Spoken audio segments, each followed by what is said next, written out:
Welcome back to another episode of Black Hole Confessions. This is the podcast where we say the quiet things out loud. And you know what? This is my favourite type of episodes. This is a confessional episode filled with confessions, your dilemmas. And let me tell you something, honey. They are juicy. I was reading them. I was gagged. I was motherfucking gooped. And I cannot wait to tell you all about it. So you know what? Let's not waste our time waffling. I got nothing else to say to you. We're going to be judging, we're going to be naming, shaming, we're going to be talking about all of the good stuff, but also we're going to be helpful, right? We're going to be open-minded, we're going to be nice, we're going to offer our advice where we can. Okay, so let's get into it. I don't want a relationship because I don't like losing control. I like knowing I can text 5 different men and get validation anytime I want. Period. I like leaving people on read and then watching them crawl back. I like the power. The problem is sometimes I wonder if I'm addicted to it. Like, am I actually just avoiding intimacy, or am I finally being honest and I just prefer chaos to comfort? And you know what? It's really, really honest. I was a bit taken aback at how honest that was, because I feel like that is the reality for a lot of people. And don't get me wrong, myself included. I like to know that I have a little roster going on. I like to know that I can juggle 5 different men at the same time, have a little cheeky 5 to side.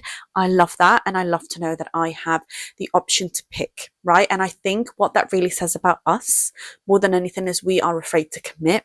We don't want to commit. We like to know that we are in charge. We can leave at any given point. We can decide when we want to give them time and affection and when we don't want to, and we just move on, right? I think the ball is in our corner at all times, because if one of the players decides to act up, off he pops and another one takes the number 1 spot. And I think that says a lot more about us than it does the men, really, in this case. And I think you are addicted to the chaos and you are scared to open up. You are scared to be intimate. And when I say intimate, I don't mean sex. I don't mean you are sleeping with these people. I mean intimate in the way that you don't want to open your heart. You don't want to get close to these people, because being vulnerable is scary. Being able to love someone wholeheartedly and have them love you wholeheartedly is scary, because they're going to have to love you despite all of your flaws, despite all of the things that they don't like about you. And I think knowing that somebody can love you 1 minute and then decide to walk away the next is really, really scary, and is what deters a lot of people from being in a relationship in the first place. And I think that's probably where it stems from. I think that you can still be in a relationship, right? I truly believe that you can be in a relationship that is fulfilling, that is healthy, where you don't feel like you've given away all of your power. You are still in control, right? And I think I need to preface this that you need to pick the right kind of man to feel that way, right? And you can be in a happy, healthy, fulfilling relationship where you don't feel like you've sacrificed, you're not giving up control, you are still in control of yourself and the environment that you are in, and you're being loved wholeheartedly without feeling like you don't have any power, without feeling like you need to have more chaos in your life. And I think you need to figure out what you want, what type of man you're into, what type of relationship you want moving forward. And I think that really starts with loving yourself. I think you need to take a step back, learn things about yourself that you don't know. What makes you tick? What doesn't make you tick? What are you looking for? What are your likes? What are your dislikes? Once you know that about yourself, I feel like you can then maybe step towards loving someone else, because I feel like you need to get to know yourself a bit better. If chaos is what you're attracted to, then I feel like you've got some work to do. And don't get me wrong, I'm not just saying this to you, like this also applies to me. You can always work on yourself. Like, you're not perfect. Working on yourself is a never-ending journey. You're always going to be able to improve on yourself in one way or another. So I feel like before you jump into a relationship and you give your all to someone else, learn more about you. Figure out what you want. Figure out what type of man you want. Figure out what type of life you want to live.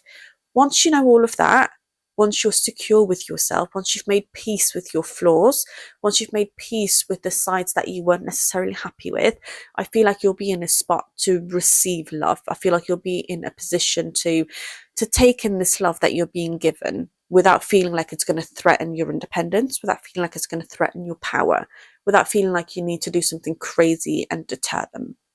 And that's my 2 piece. That's what I think you should do. That's what I think everybody should do.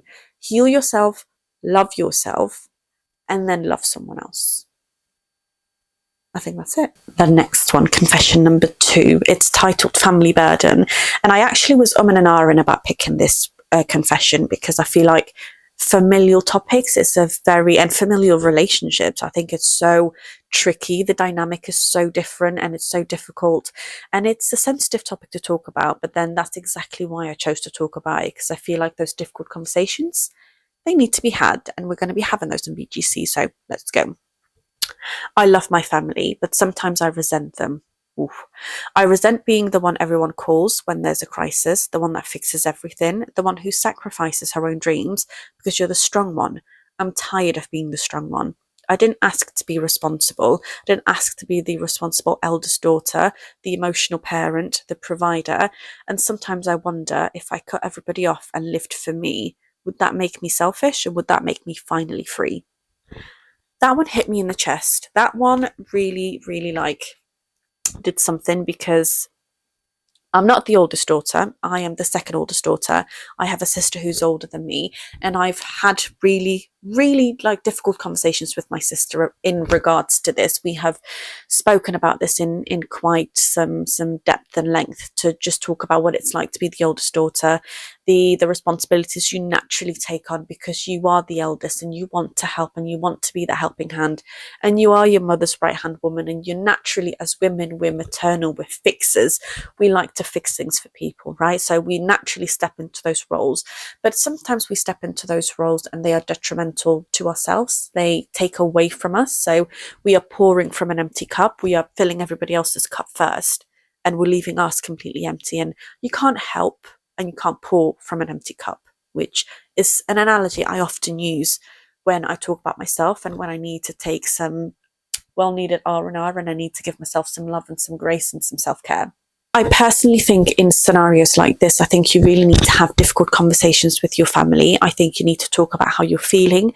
I think you need to not have these feelings left unsaid. I think that's where a lot of people go wrong. I think when you don't talk about how you're feeling, when you don't talk about the fact that you're financially exhausted, physically exhausted, emotionally exhausted, you start to resent your family. And I feel like that's the stage you are at. And I feel like you need to be honest with your family, all cards out on the table, say that this is how I'm feeling. This is how I've been feeling for a hot minute. I don't appreciate that everybody relies on me. I don't appreciate that I am the one that everybody goes to when I have my own life to worry about, my own finances to worry about, my own, relationships to worry about. I need to work. I need to sustain myself. I can't sustain myself and everybody else at the same time. It's not doable. And I feel like if you're open and honest about those conversations, they get to understand where you're coming from. And you don't have to get to a point where you feel like you need to cut everybody off and you feel like you're being selfish. I think you need to talk to your siblings if you have siblings, because it didn't mention that you had siblings. I think you need to sit down your mum and dad, or your mum or your dad. I don't know who's in your life and who isn't in your life. I think you need to sit down the family members that you have that are currently in your life that are making you feel the way you're feeling right now. And I think you need to just say, this is where I'm at and things need to change. And if they don't change, this is what I'm going to do. And this is where that's going to lead to. And then nobody's going to be happy. And I think if you're frank and if you're honest like that, you will have a much better outcome. You will be able to have a much better family relationship. You'll be able to talk about things more openly. And I think it'll open the doors for further communication, to talk about things that you normally don't talk about, the taboo topics in your family. Because I feel like when it comes to finances and helping someone, the oldest is always the one for it. And if you're the oldest daughter, you're there emotionally for everyone. You have to be the strong one. You can't fall apart because your mum's relying on you, your siblings are relying on you, but who do you rely on, right? Who do you have to talk to? Who do you have that you can air these concerns to? Who's going to help you in your times of need? Who is going to tell you everything is okay? Who is going to tell you, no, you don't need to take the financial burden of the entire family just by yourself? And I think if you have those conversations, you will feel so much better for it. Don't keep them all in. Don't resent anybody. I know resentment is very easy when you're at a stage that you're at, but I feel like you need to just come back down. Don't have these conversations out of a place of anger. Have them out of a place of, I want things to get better. And I think the dialogue, the discourse that you're going to have is going to be so much better from there on out, because you've been open and honest and vulnerable. And I think that's the side that they need to see from you, that you aren't a superhero, that you aren't the woman that has everything together, that you aren't the woman that has everything figured out, because you haven't. You're human at the end of the day, and you really can't pour from an empty cup. You absolutely cannot pour from an empty cup. So that is my advice to you, my advice to everybody out there. Put yourself first, make sure that you're looked after, but also have these conversations with your family so they know where you're at. So that when you do leave and you do feel like you've had enough, they're not blindsided. They're not, oh my God, we never saw this coming. You never gave us an opportunity to fix this. Because 9 out of 10, if you have a really difficult conversation that probably nobody wants to have, you'll feel so much better for it. And you can actually come back off that ledge that you're on, and you're ready to just fuck it all, jump right off head first. You can come back off it and you can mend things. And I think that's doable. And that's my advice. Confession number 3. This one's called relationship regret. I married him because I thought it was the right time, not because he was the right man.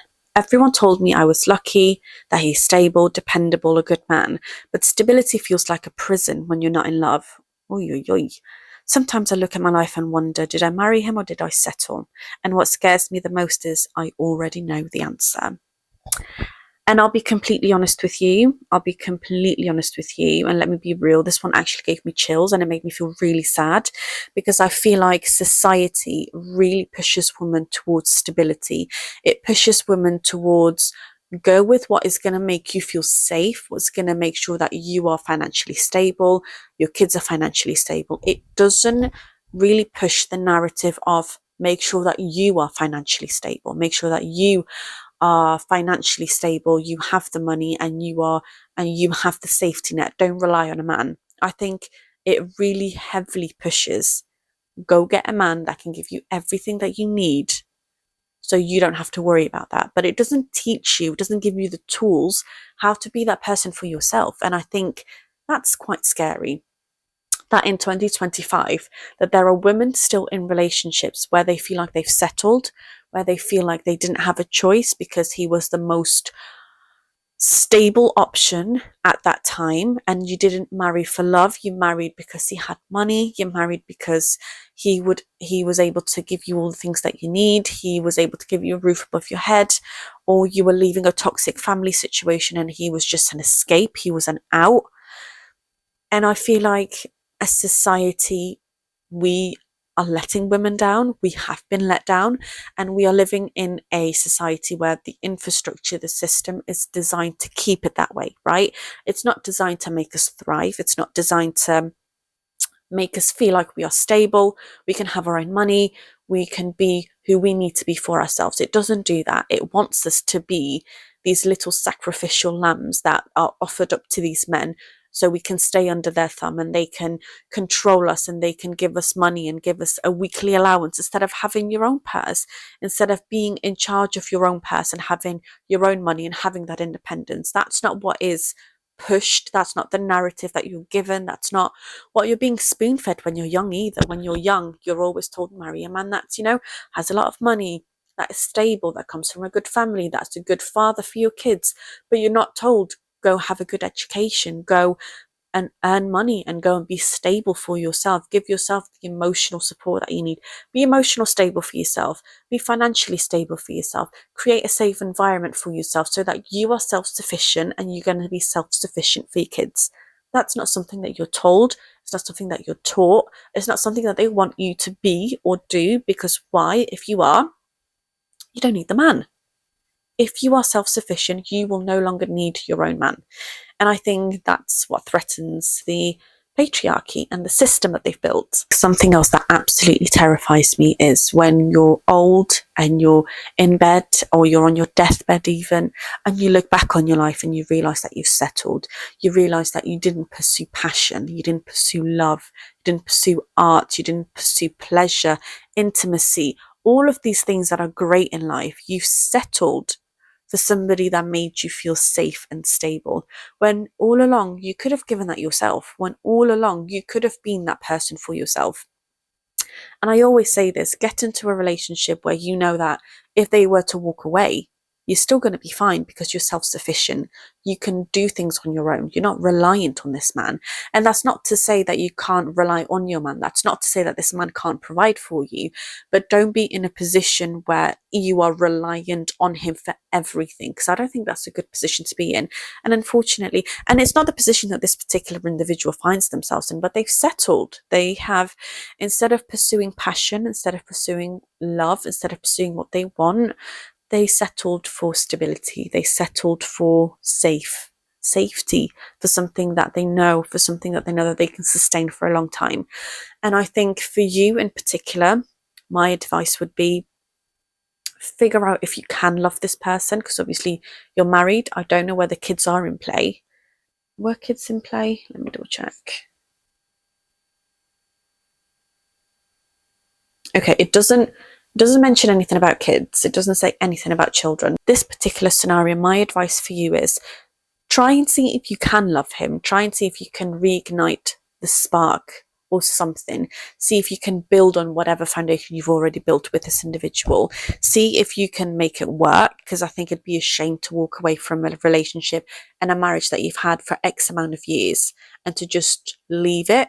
I think if you can make it work and if you can build on what you already have, that's fantastic, because I don't think kids are at play. The confession didn't mention any kids.